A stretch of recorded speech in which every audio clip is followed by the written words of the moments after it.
উপস্থিত সকল গুরুমিত্র পরিবারবাসী, আজ আমরা মর্যাদা পুরুষোত্তম শ্রীরাম নবমীতে উপস্থিত হয়েছি ও আপনাদের শোভাযাত্রা দর্শন করেছি ও বিস্তারিত আলোচনা করছি পরবর্তী ভিডিওতে। তথা ভিডিওটি সম্পূর্ণ মনোযোগ সহকারে দেখুন ও রাম কথা শ্রবণ করুন।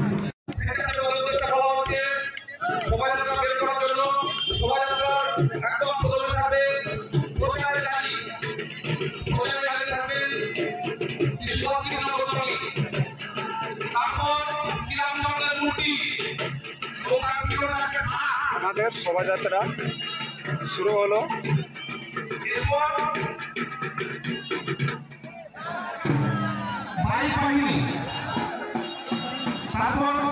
বেরিয়ে পড়লাম আমরা শোভাযাত্রাতে ও আমরা বিস্তারিত আলোচনা করছি আমরা মূল ভিডিওতে বা মূল সারাংশ।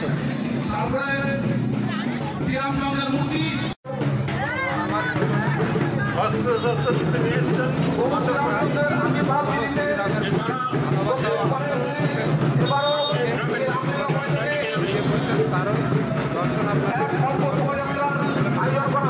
জানাই রামনবমীর শুভেচ্ছা ও উপস্থিত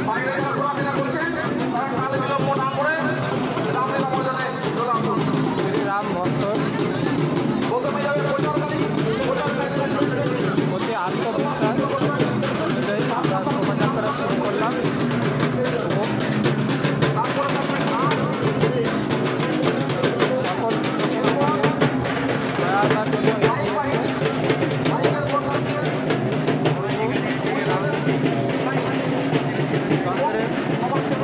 ভক্তির আরাধনায় ছুটে এসছে এই রামলীলা ময়দানে দর্শন আর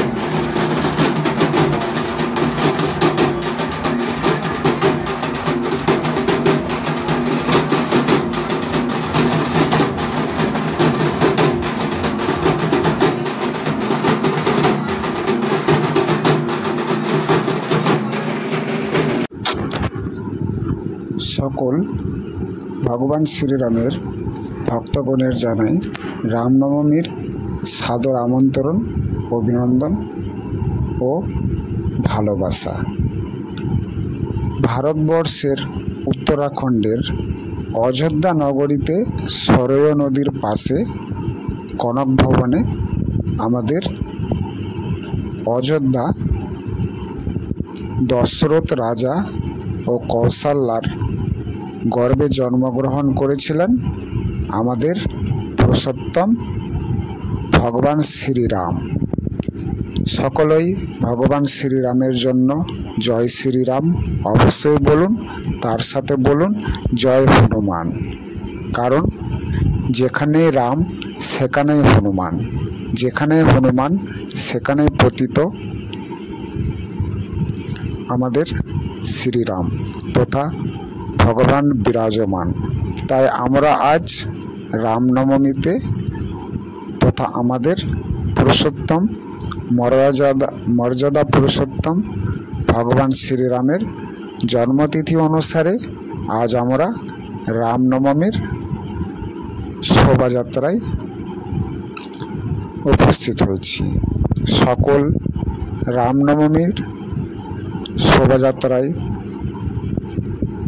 সকলের সুস্থ কামনা হোক, এটাই ভগবানের কাছে কামনা ও বাসনা। তো শুরু করা যাক আমাদের মূল বার্তা। ভগবান শ্রীরাম তথা বিরাজমান, অর্থাৎ যেমন আমরা আমাদের শ্রীকৃষ্ণ ও রাধারানীর প্রেমের কথা শ্রবণ করে থাকি, তেমনই এক আমাদের ভগবান শ্রীরামের কথাও বলা যায় রামায়ণ গ্রন্থ থেকে।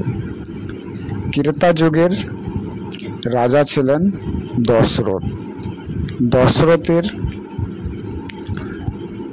সন্তান হিসেবে শ্রেষ্ঠ নিদর্শন ছিল আমাদের ভগবান শ্রীরাম।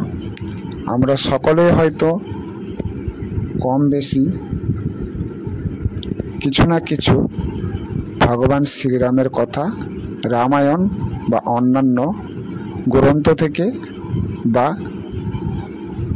জানতে পারি। আমার এখানে অডিও ক্লিপটি খারাপ হওয়ার কারণে আমি শোনাতে পারিনি, তাই আমি আমার বিশ্লেষণ অনুযায়ী আমার বার্তাগুলো আপনাদের শ্রবণ করাচ্ছি। কৃপাপূর্বক মনোযোগ সহকারে শ্রবণ করুন ও আমাদের শ্রেষ্ঠ রামনবমীর শোভাযাত্রা দর্শন করুন। কেউ ভিডিওটিতে স্কিপ করবেন না, মনোযোগ সহকারে ভিডিওটি দর্শন করুন ও শ্রবণ করুন। আমরা আগামীকাল থেকে রামায়ণ কথা শ্রবণ করব। আপনাদের আমন্ত্রণ রইল আমার এই চ্যানেলটিতে। আপনারা প্রতিনিয়ত আমাদের ভগবান শ্রীরামের রামায়ণ কথা আমরা শ্রবণ করব। আপনাদের অনিবার্য সহায়তা একান্ত কাম্য। আমাদের এই ধর্মীয় চ্যানেলটিতে আপনারা প্রতিনিয়ত সাপোর্ট দিয়ে আসবেন ও সহায়তা হাত বাড়িয়ে দিতে চ্যানেলটিকে সাবস্ক্রাইব করবেন, লাইক দিয়ে আপনাদের গুরুত্বপূর্ণ মতামত কমেন্ট বক্সে প্রদান করবেন। আমরা প্রতিনিয়ত চেষ্টা করি আমাদের সকল সনাতনী ধর্মীয় আলোচনা বিষয় তুলে ধরার। তো তেমনই ছিল আমাদের মর্যাদা পুরুষোত্তম তথা অযোধ্যার দশরথ রাজার শ্রেষ্ঠ পুত্র তথা ভগবান শ্রীরাম। আমরা ভগবান শ্রীরামের কথা তো শ্রবণ করলাম, পরবর্তী আমরা শুরু করব এই মূল ভিডিওতেই যা আমরা রামায়ণ তথা অন্যান্য ঋষি মুনিদের কাছ থেকে শুনতে পাই। তো কৃপাপূর্বক সম্পূর্ণ ভিডিওটি মনোযোগ সহকারে শুনুন ও আমাদের সাথেই থাকুন। কেউ স্কিপ করবেন না ভিডিওটি। সবার কাছে অনুরোধ রইল এই বার্তায় আপনারা আমাদেরকে এগিয়ে দিন ও কৃপাপূর্বক সম্পূর্ণ দর্শন করুন আমাদের এই শোভাযাত্রা। আমরা আজ উপস্থিত ছিলাম বিশ্ব হিন্দু পরিষদ তথা পশ্চিমবঙ্গ ওয়েস্ট বেঙ্গল আমাদের ভারতবর্ষের এক চাঁচল শহর তথা মালদা বাসীগণের আমাদের ক্ষুদ্রতম চাঁচল শহরে সকল চাঁচল শহরবাসীদের জানাই রামনবমীর প্রীতি শুভেচ্ছা ও অভিনন্দন। সকলেই শোভাযাত্রা দর্শন করুন ও আপনাদের আত্মীয় স্বজনকে দেখার সুযোগ করে দিন।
হলো আমাদের ভগবান শ্রীরাম।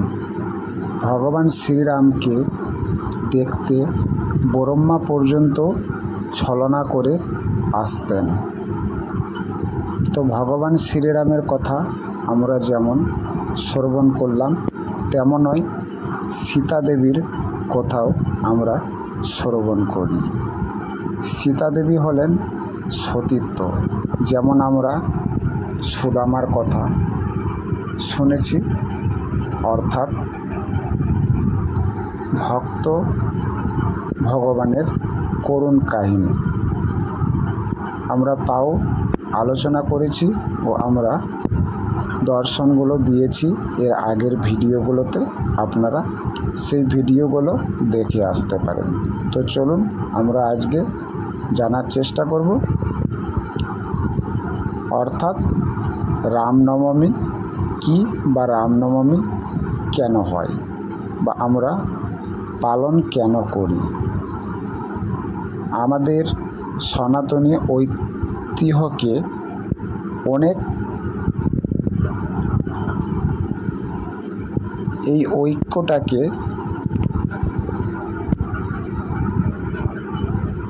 নষ্ট করার জন্য কিছু কুচক্রধারী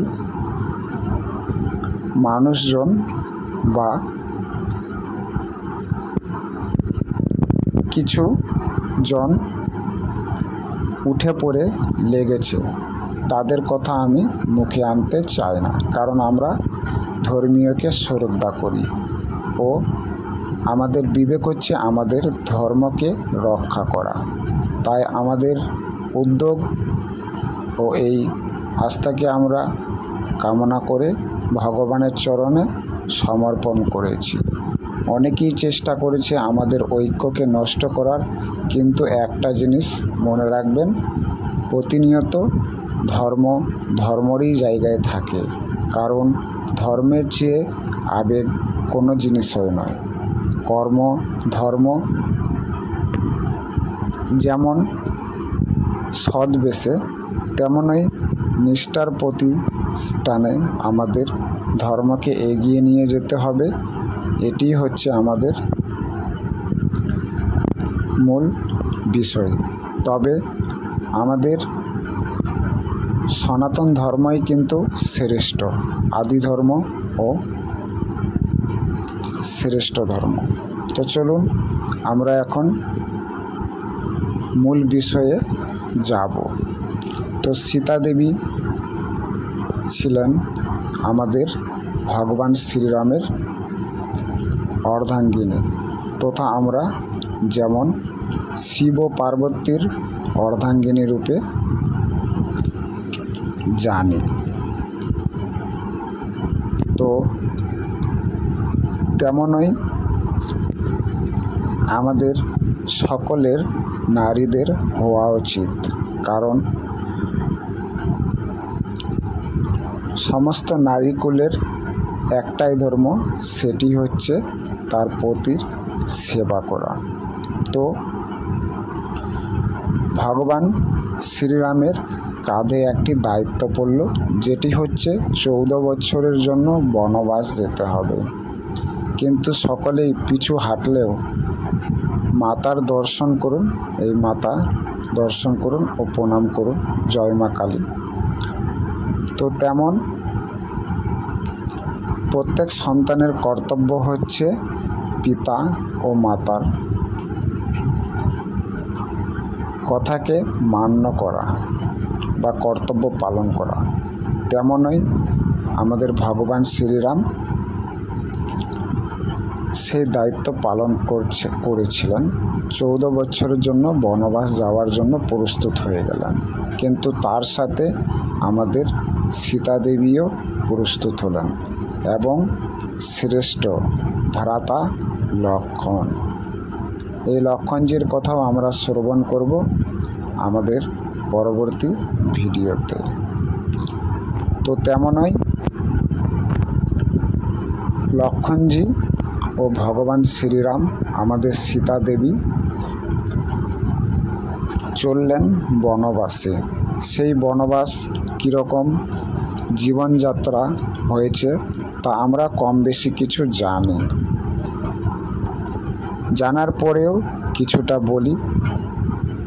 হনুমানজির সাথে সাক্ষাৎ হয়, তার বিস্তারিত রয়েছে, এবং লঙ্কাপতি রাবণ, এই লঙ্কাপতি রাবণের জন্যই আমরা কিছুটা জিনিস শিক্ষা অর্জন করতে পারি। যেই রকম আমাদের ভগবান শ্রীরামের ভক্ত ছিলেন কিন্তু বিভীষণ। তো সম্পূর্ণ বিষয়টি আমাদের বলতে গেলে ভিডিওটি শেষ হয়ে যাবে। তো এইবার দশাননকে ধ্বংস করে আবার ফিরে আসলেন অযোধ্যা নগরীতে। সেই অযোধ্যা নগরীতে 14 বছরের পর আসার পরে দীপাবলি হয় এবং দীপাবলিতে উৎসব করা হয়। দীপাবলি উৎসব এবং এই রামনবমী উৎসবই হলো আমাদের এই উৎসব। এবং আমরা এখানে মূল লক্ষ্য করলাম অ্যাম্বুলেন্স একটি গেল বা যেতে দিল। আমাদের এটাই শ্রেষ্ঠ ধর্ম যে আমরা প্রতিনিয়ত সকলের পাশে দাঁড়াই। স্যালুট।